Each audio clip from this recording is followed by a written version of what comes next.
Oke, Bang Tommy Triyunanto sebagai praktisi hukum, seperti apa mungkin ketika dalam perceraian, dalam persidangan, sang istri terbukti atau melakukan dugaan perselingkuhan, hak asuh itu akan jatuh ke tangan siapa atau seperti apa mekanismenya ketika seorang hakim memutuskan apa memilih hak asuh antara ibu atau bapak? Ya, dalam gugatan perceraian tuh biasanya kan fakta sidang yang kita lihat ya.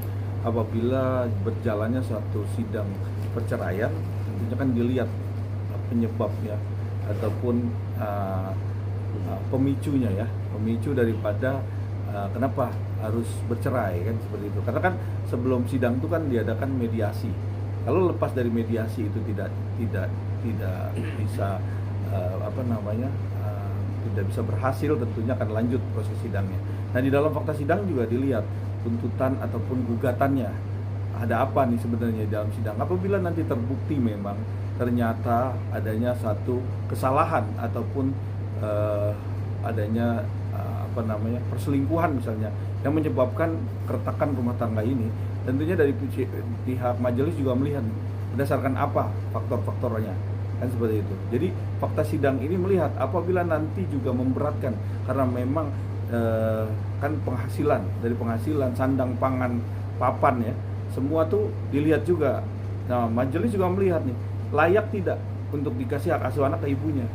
Kalau memang layaknya kepada orang tua kepada ayahnya, tentunya juga nggak menutup kemungkinan ayahnya juga bisa menjadi kuat hak asuh anak kepada ayahnya seperti itu. Oke, tapi kan biasanya kalau hak asuh anak di bawah umur apalagi lebih banyak orang jatuh ke ibu ya, atau seperti apa Bang? Apakah seperti itu terus atau bisa ke bapak? Ya, jadi kalau hak asuh anak ini kita melihat bukan kepada ayah atau ibu, tapi bagaimana hakim ini ya secara objektif ya melihat bahwa seorang ayah ini layak untuk menjadi hak asuh anak. Tapi bukan berarti anak ini harus di ayahnya saja, tapi boleh kedua belah pihak nih anak ini boleh bersama-sama untuk membesarkan anak, tidak bisa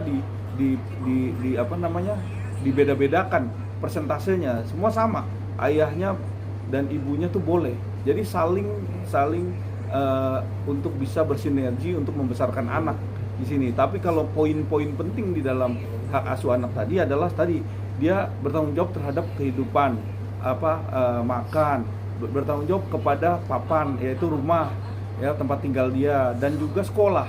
Tentunya itu yang menentukan biasanya orang tua daripada yang mendapatkan hak asuh anak. Oh, itu hak-hak dari orang tua yang mendapatkan hak asuh anak secara ini dari pengadilan. Jadi nanti begitu putus cerai, maka hak asuh anak itu ada di tangan siapa. Nah, itu nanti fakta sidang yang akan lihat dan majelis yang bisa menentukan hak asuh anak kepada siapa. Oke.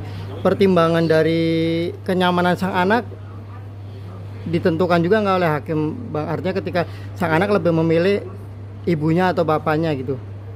Jadi gini, kalau melihat anak ini kan tidak bisa menentukan mau kemana. Biasanya anak ini dua-duanya, karena memang mau ke ibunya dan mau ke ayahnya.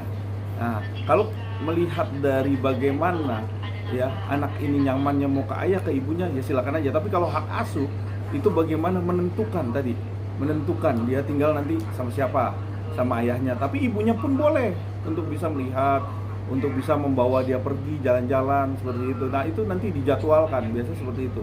Tapi hak asuh anak ini adalah menentukan dia nanti sekolahnya di mana, terus nanti dia nanti tinggalnya di mana, kan seperti itu. Nah, ini masalah bagaimana dia menentukan, dan dia memang bertanggung jawab penuh karena dia hak asuh anak penuh kepada ayahnya misalnya. Ya, dia penuh untuk bisa bertanggung jawab terhadap material sandang pangan papannya seperti itu. Oke Bang, kalau dari segi mungkin perilaku buruk orang tua atau ibu atau bapaknya, salah satu ada yang berperilaku buruk, apakah itu juga akan menghilangkan hak asuh untuk anak? Ya, itu poin juga buat majelis bisa memutuskan nanti bahwa adanya perilaku buruk ya. Ini juga bisa menyebabkan bahwa mereka tidak mendapatkan hak asuh anak, ya kan? Karena nanti pasti majelis melihat nih bagaimana perkembangan anak nanti, kan itu harus dilihat juga. Dan kalau memang hak asuh anak itu ada di ayahnya tentunya, ini juga poin penting karena ayah ini sudah jelas-jelas dia sampai sekarang juga dia tumbuh kembang anak dia sangat perhatikan, ya kan, dan memang benar-benar anak ini dijaga, dirawat, sampai juga dari sekolahnya, dari makannya dan lain-lain. Maka itu kalau memang itu nanti majelis melihat review dan materialnya cukup untuk bisa dijadikan dia hak asuh anak kepada ayahnya atau ke ibunya, ya tentunya nanti dilihatlah dari fakta persidangan.